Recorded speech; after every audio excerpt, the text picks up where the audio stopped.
انہوں نے ایک خود ساختہ رسم گھڑ رکھی تھی کہ احرام باندھنے کے بعد کسی وجہ سے گھر جانا پڑتا تو کہتے ہم اب احرام باندھ لیا ہے، اب ہم دروازے سے نہیں جائیں گے، تو یہ گھر کے پیچھے سے دیوار پھلانگ کر کے آتے یا وہاں سوراخ کر کے وہاں سے آتے، مین گیٹ سے نہ آتے۔ وہ کہتے چونکہ ہم احرام باندھ لیا ہے لہٰذا ہم اب مین دروازے سے اندر نہیں جا سکتے۔ یہ نہ اللہ نے ان کے اوپر واجب کیا، نہ اس کے رسول نے یہ طریقہ بتایا، نہ پیغمبروں کا حج کا یہ طریقہ تھا، آج خود انہوں نے یہ رسم اپنے طور پہ بنا لی ہوئی تھی۔ تو اللہ تعالیٰ ارشاد فرماتا ہے یہ نیکی تھوڑی ہے کہ گھر میں آنا ہے، دروازہ موجود ہے اور تم پیچھے سے دیوار پھلانگ کے آ رہے ہو۔ فرمایا کہ وَلَٰكِنَّ الْبِرَّ مَنِ اتَّقَىٰ، نیکی تو تقوی کا نام ہے۔ وَأْتُوا الْبُيُوتَ مِنْ أَبْوَابِهَا، جب آنا پڑ جائے گھر میں تو دروازے کے ذریعے سے آؤ۔ وَاتَّقُوا اللَّهَ لَعَلَّكُمْ تُفْلِحُونَ، اور اللہ سے ڈرو تاکہ تم فلاح پا جاؤ۔ تو یہ ہر دور میں ہوتا ہے، لوگوں نے کچھ چیزیں دین نہیں ہوتی دین بنا لی ہوتی، لوگوں کا یہ شروع سے مسئلہ ہے۔ بعض اوقات ایسی چیزوں کو دین سمجھتے ہیں جو دین نہیں ہوتا، اور بعض اوقات ایسی چیزوں کو دین نہیں سمجھتے جو دین ہوتا ہے۔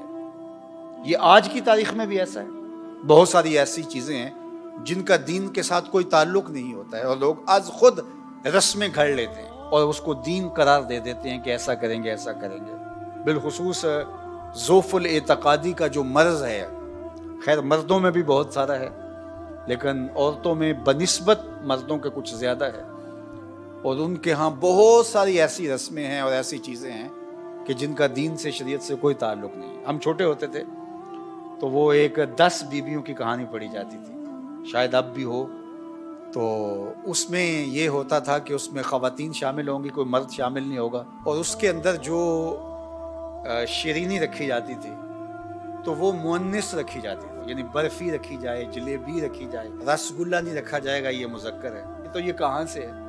وہ کنڈوں کا ایک ختم ہوتا تھا تو اس کے اندر وہ سورج چڑھنے سے پہلے ہی ہوتا تھا کہ سورج چڑھ گیا تو پتہ نہیں کیا ہوگا۔ تو یہ کیا تھا؟ اس طرح بہت ساری شادی بیاہ کی رسمیں ہیں، ہماری مرگ کی رسمیں ہیں، لوگوں نے بنائی ہوئی ہیں بہت ساری، جس کا کوئی تعلق شریعت سے نہیں ہے۔ ایصال ثواب تو شرعاً جائز ہے، لیکن جو پھر لوگوں نے آج خود اپنے طور پہ کچھ شرطیں لگا رکھی تو یہ کہاں ہیں؟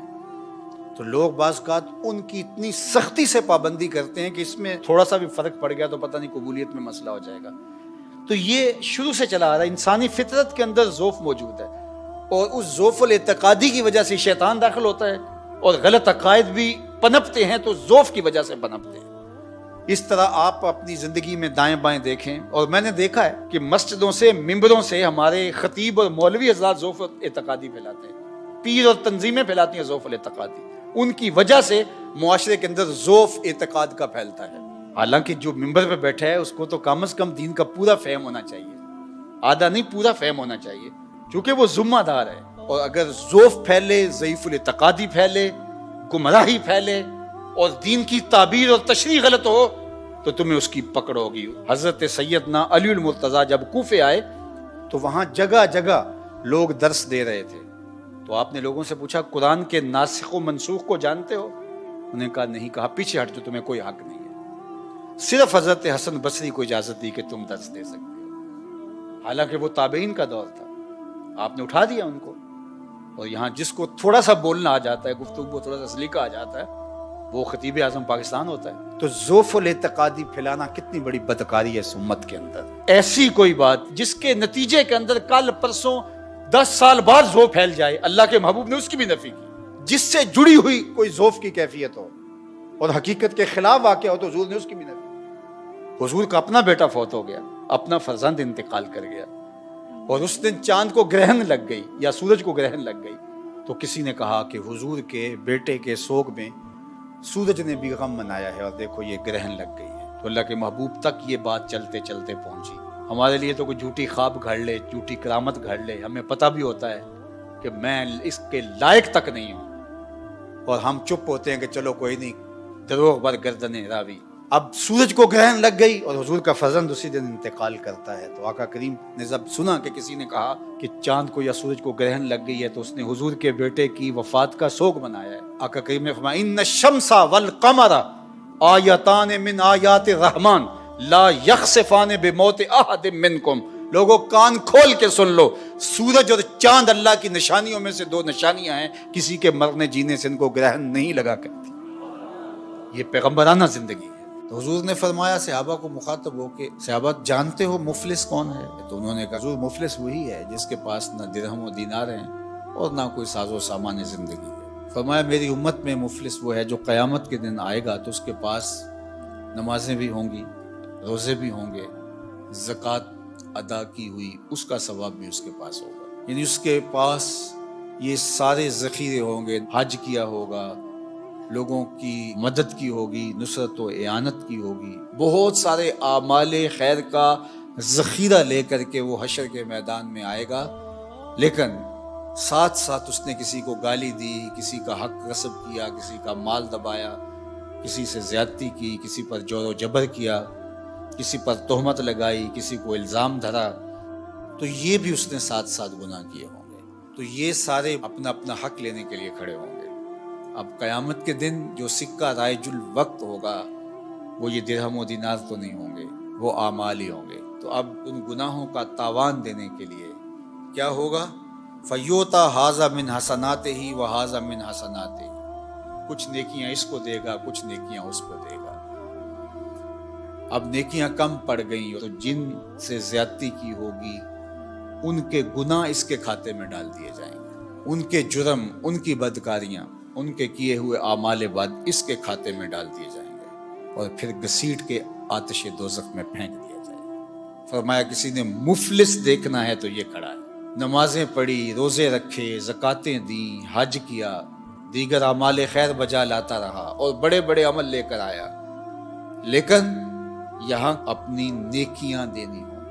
اگر کسی نے 1 درہم کا چھٹا حصہ کسی کا دبا لیا، غصب کر لیا، قرض لیا نہیں دیا، جبرن چھین لیا، دھوکہ کیا، فراڈ کیا، 2 نمبر مال کے ذریعے سے درہم کا چھٹا حصہ ہتھیا لیا، 700 نمازیں جو جماعت کے ساتھ پڑھی ہیں دینی پڑے گی۔ اور جو سویر سے لے کر شام تک دونوں ہاتھوں سے اللہ کی مخلوق کو لوٹ رہا ہے، ذرا دیکھے قیامت کے دن اس سے بڑا مفلس کون ہوگا؟ اب اس کے پلے کچھ بھی نہیں ہے۔ حضرت ثوبان کہتے ہیں کہ اللہ کے محبوب نے ارشاد فرمایا میں اپنی امت کے ان لوگوں کو جانتا ہوں جب قیامت کے دن آئیں گے تو ان کے اعمال تہامہ کے پہاڑوں کے برابر ہوں گے، اتنے بڑے بڑے عمل اور چمکدار روشن عمل ہوں گے، لیکن اللہ ان اعمال کو یوں اڑا دے گا جس طرح ذرے ہوتے ہیں۔ تو حضرت ثوبان کپ کپا کے رہ گئے اور کہا حضور بتائیے وہ کون لوگ ہیں؟ تو آقا کریم علیہ السلام نے فرمایا وہ تمہارے ہی بھائی دوست ہیں، تمہاری طرح کے لوگ ہیں۔ وَيَأْخُذُونَ مِنَ اللَّيْلِ كَمَا تَأْخُذُونَ، جس طرح تم راتوں کو اٹھ کے حصہ لیتے ہو اپنا سحری کا، تہجد کا، سجدوں کا، وہ بھی تہجدیں پڑھیں گے، سجدے کریں گے، تمہاری ہی طرح ان کے اعمال ہوں گے، لیکن وہ ایسے لوگ ہیں اِذَا خَلَوْا بِمَحَارِمِ اللَّهِ انْتَهَكُوهَا، جب وہ تنہائی میں جاتے ہیں تو پھر اللہ کی حدوں کو توڑتے ہیں، ان کی تنہائی پاکیزہ نہیں رہتی، ان کی تنہائی ناپاک ہو جاتی ہے، تنہائی میں اپنے آپ پر قابو نہیں رکھ پاتے اور اپنے آپ کو برباد کر بیٹھتے ہیں۔ اللہ اکبر۔ آج کی تاریخ میں اور آپ یہ موبائل کا جو فتنہ ہے، سوشل میڈیا کا فتنہ، اس حوالے سے اپنی تنہائیوں کی پاکیزگی کا سامان کریں۔ یہ ایک ایسا فتنہ اس دور میں ہماری نوجوان نسل کے ہاتھوں میں آ گیا ہے کہ جس نے ان کی تنہائیوں کو پاکیزہ نہیں رہنے دیا، بلکہ اقبال نے تو کہا کہ نوجوان تو نوجوان رہے، از حیا بیگانہ پیرانے کا ہن، اس قوم کے بوڑھے بھی حیا کے جوہر سے خالی ہو گئے، تو پھر نوجوان کی کیا حالت ہو؟